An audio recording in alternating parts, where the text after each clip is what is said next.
Hey, what's up guys, it's HotRod280 here, and today I'm bringing you my Harpie Lady Bandits deck profile for the July, August, and September ban list. So I've been playing this deck for a few weeks now, and honestly I've got to say it's been a lot of fun.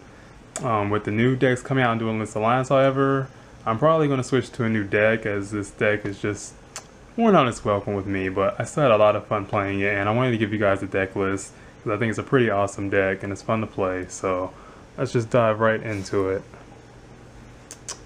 Start off, we have 3 of the Channeler. She's great. She starts your play, she sets up your graveyard. She's a 1-card XYZ. Just, obviously you would run 3, you wouldn't run any less. She's just a great card. So, 3 of those. Next up, we run 3 Harpie Queen. She searches the field spell, so you don't have to run terraforming. She's a 21 beat stick under the field spell, so she's just all around a great card. Goes up there. Next up, we run the Harpie Lady engine. I run 2 Cyber Harpie Ladies and 1 Harpie Lady 1. Some people like to run 2 of the Harpie Lady 1, and then 1 Cyber Harpie, or all 3 of both. I prefer this because Ragna Zero is a thing now, so I don't want to run too many of her. But at the same time, the boost she gives in attack is really nice. And she's a good beat stick. She's 2,000 under the field spell, so that's my choices for that. Next up, we run 2 Harpie Dancer. She is amazing under the field spell. You summon her, she's 1400, so she gets under bottomless. She pops 1, returns the hand. And if you have Channeler, you summon Channeler, pop another back row, and then activate Channeler's effect to ditch her, bring out another Harpie from the deck, and pop another back row. Now, you'll probably get hit with like a fiendish chain or something before all of this resolves, but if it goes through, you destroy so much back row and you go so plus. So, I feel 3 is too many, but I like her at 2. She sets up a lot of good combos. Next up, the engine of the deck that some may not agree with, but 3 kuribandit. So I prefer this over the Summoner Monk version of the deck and the Magical Hat version. I feel like even though this is random milling, it's still the most consistent version of the deck. Summoner Monk, you hope that you open with Summoner Monk and Hysteric Sign and you can ditch. But neither one of those cards is searchable, and it's just not likely. It's just not consistent. In Magical Hats, you have to have a monster on the field, your opponent has to enter the battle phase and attack you. Once again, it's just not terribly consistent. This, you just play it in phase mill, and you can possibly grab a sign, you can possibly grab a party, and you get to fill up your grave for the Hysteric party later in the game. I feel like kuribandit is the best engine for the Harpie deck right now. But some people may disagree, some people may prefer Summoner Monk. I personally do not like them. Like kuribandit set up the grave, they do so much for the deck that just the other engines don't do. So I run 3 of those guys. Next up, I play 2 maxx. This might change with the new meta. I don't particularly like these against Shaddols, but against the Terror Knights is good, against Yang Zings is good. So I do like this for right now, and I would keep them in. 2 maxx I feel is very strong for all the special summons. We play 1 Tempest, and no, I do not play Harpie's Pet Dragon. I find it's inconsistent. I hate drawing it. It's too dead if you draw it.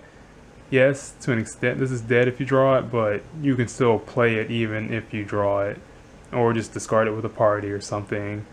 And the plays it gives you from the graveyard, if you mill it with kuribandit, is just great. Or Evolve All Chain. He sets up a lot of plays. He lets you get to your rank 7 plays. So I much prefer Tempest to the Harpie's Pet Dragon. So I run 1 of him. And then the last monster is the teched-in blackwing Zephyros the Elite. He is able to bounce your Harpie's Hunting Ground back to your hand for a free summon for 400 life points. He can even bounce back your sign that you have face up. He can bounce back your fiendish chain for just a free summon from the graveyard. It's a really strong play, and I really like it. The only negative is that he's dark, but he is a winged beast, so I feel like he has good synergy with the deck. And his ability to bounce back cards that you can use again is just too strong to not play him, in my opinion. And that's it for the monster lineup. Next up, we have 3 Harpies Hunting Ground. Basically considered one of the win conditions of the deck. You search this with queen, or you just play it and you just start popping back row. And a lot of people just aren't prepared for the back row to get hit like this. A lot of people don't prepare for this deck, so it's just a great card. It actually, a lot of people will make Ragnar 0 though while they have these cards on the field, and it's very difficult to play at that point, so you gotta be wary of that now. But the ability to pop back row like it does is awesome. So 3 of that. Next up, we play 3 of the best card in the deck. 3 Hysteric Sign. So this is just great. You try and search this out with kuribandit, but that won't always work. But you want to see this card every game. You don't, but you want to. It's great because you can play it and then bounce it back with Zephyros to search egotist, and then do more plays with the Harpie on board. And of course, you discard it, and at the end phase, you can search 3 Harpies. So it just allows you to go incredibly plus. So it's an amazing card. They did balance it by, like, you can only activate one of the effects per turn, but it's amazing. It's the win condition. You see that card and you resolve it, you very often will win. Next up, I run 2 Soul Charge. Soul Charge because if you Soul Charge under the field spell, you get the pop for free basically. And this deck just has a lot of strong plays. Tempest plus Channeler from a Soul Charge is a rank 7 right there. So it's just, Soul Charge plays are strong in this deck. I do side these out a lot, but I really feel like it's a strong card in the deck. Next up after that, 2 Duality. Yes, you do special summon a lot, but first turn, sometimes you really need something to get your plays going. Sometimes you don't open Hunting Ground or Queen, you need to dig for it. So 2 Duality, and I really like that. Then I run 1 MST, just basically for stuff like skill drain, or you don't always have Hunting Ground. Sometimes it gets MST'd and you need something. So I run the 1 MST. I used to run 2, but I cut it. So I do like that though. Then you run the 1 egotist. You definitely don't need more than 1, as you can search it. So it's definitely good at 1, and it just allows you to further go into a lot more plays. So that's good. And that's it for the magic lineup, or the spell lineup, excuse me. So next up we have 3 Hysteric Party. Basically Call of the Haunted, just ridiculous. Discard 1, and if you discard Hysteric Sign with this and bring back a bunch of Harpies, it's just crazy. And you can activate this in your opponent's end phase while you have Hunting Ground up, and pop anything they just set with a Harpie so they can't respond to it. So Party is just amazing to summon a bunch for basically free, and if you discard Sign, you go plus off of getting a bunch of free special summons. Is just ridiculous. Card is amazing in the deck. Next up, your other discard outlet in the form of a trap. I prefer this over Divine Wrath or just the other discard outlets. To set your opponent back a turn and go plus off Sign is just great, or you can ditch your Tempest or whatever you need to. I feel like Phoenix Wind Blast is just a great card this format. It's an out to window, so I definitely play this. Next up, 2 Fiendish Chain. Now, honestly, in the upcoming meta, I probably would play Breakthrough Skills for window, and you can definitely replace that with this. I like the Fiendish Chain because they stop attacks for 1, and then secondly, you can bounce them back with Zephyros. But honestly, in the new meta, I would probably run Breakthrough Skill. So that's that. And the one of your torrential, bottomless, compulse. Great one ofs. Why wouldn't you run them? Now we have the extra deck. So for the rank 7s, you have Draco Sack and your Big Eye. These cards are amazing. I don't think I need to go into them too much. If you can make them, just depending on the situation, you always try to get your Tempest out with Channeler and try and go into one of these. So it's great cards there. So I've been run 1 Black Ship of Corn. I kind of feel like its playability, like with the hands going away, isn't as good as it was. This might be like one of the first cards to go from the extra deck, but we'll see on that. Dweller for your graveyard reliant decks. Cowboy for game. 1 Castell. I can even see bumping this up, honestly. It's just a great card. Send anything back, any problem card back. 1/101. Taking opponent's special summon monster. You guys know what that does. And one choice that a lot of people don't run, Queen Dragon Djinn.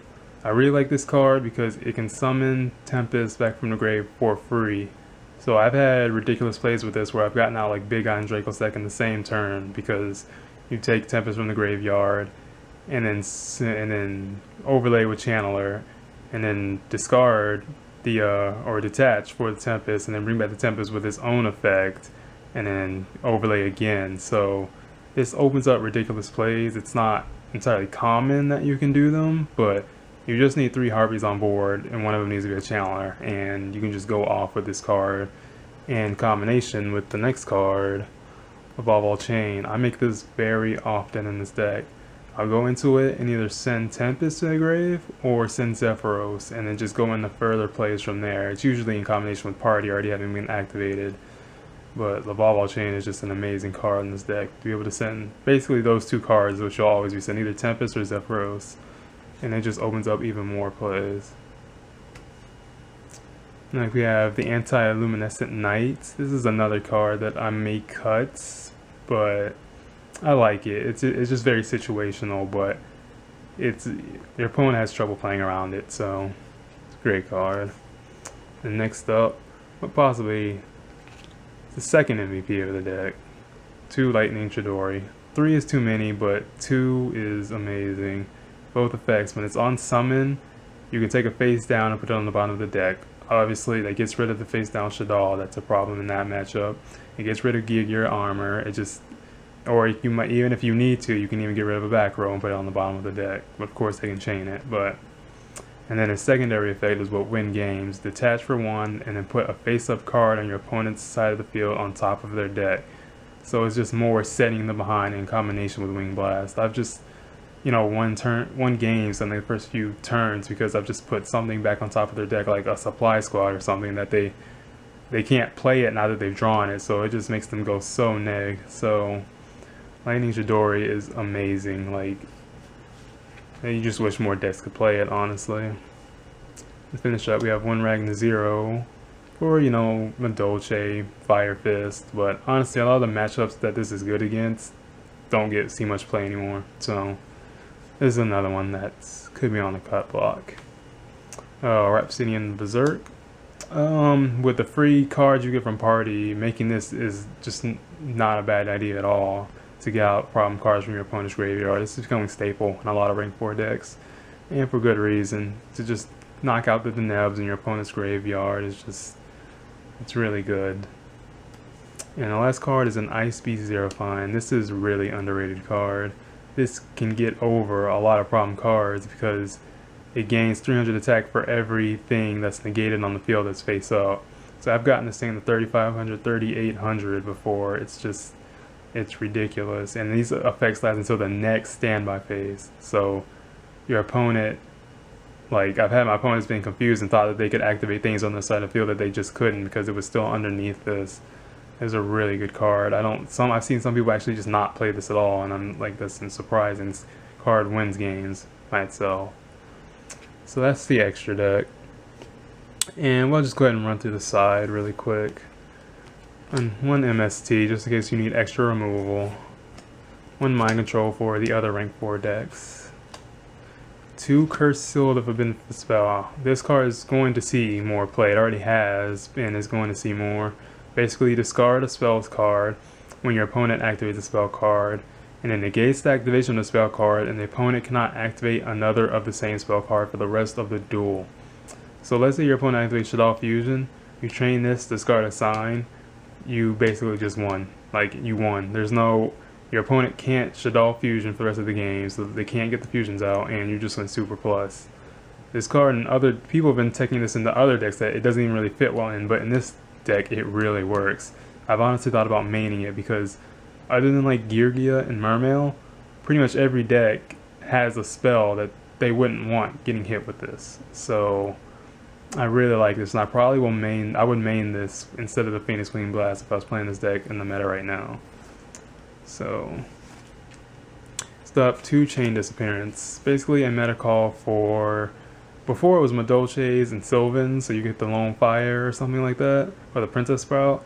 But now it's for Burning Abyss. Hitting Tour Guide with this is pretty much GG. So I feel like this is almost necessary, and I've seen a lot of people start to run this too. So next up, 2 Vanity's Emptiness. Just for those decks that are just gonna go spam happy like Satellar Knights or whatever. I really like this card for the just, or if you just don't want to run maxx or something, you want to trade out the maxx for these, that's fine. And then next up, one of the rare decks, one of the higher tier decks that can run both Light and Shadow Imprisoning Mirror. So if you can run both, you definitely run both. You know, hit your Burning Abyss, your Shaddolls, hit your Boojin, hit your Satellar Knights. You can run both, you definitely run both. So it's nice to hit like so many matchups with these 2 cards. And here, 2 Debunk, because Debunk is still a good card. The hands aren't as prevalent as they used to be, but still, I like this card still. And to finish it up, just 1 Soul Drain, because if it doesn't hurt your deck, you run it. So anyway, that's it for the deck profile. I hope you guys enjoyed. I really enjoy playing this Harpie deck. It's just, I feel like in the new meta, with Shaddoll artifacts being a thing, like, this deck literally cannot play against that deck. You can't hit back row at all. You're just going to hit a Sanctum or a Sinister Shatter games, and you lose. So this deck has a terrible matchup against the Shaddoll artifact variant. But I still feel like it's a good deck. I've beaten Satellar Knights at locals with it, so I've beaten Yang Zing, I've beaten newer decks. It just kind of does struggle against the Shaddoll matchup. But it's still a really fun deck to play, and it's one I'd really recommend picking up if you like its play style. It's pretty fun to play. But other than that, I hope you guys enjoyed the deck profile, and I'll be back soon with another one. Thanks, guys.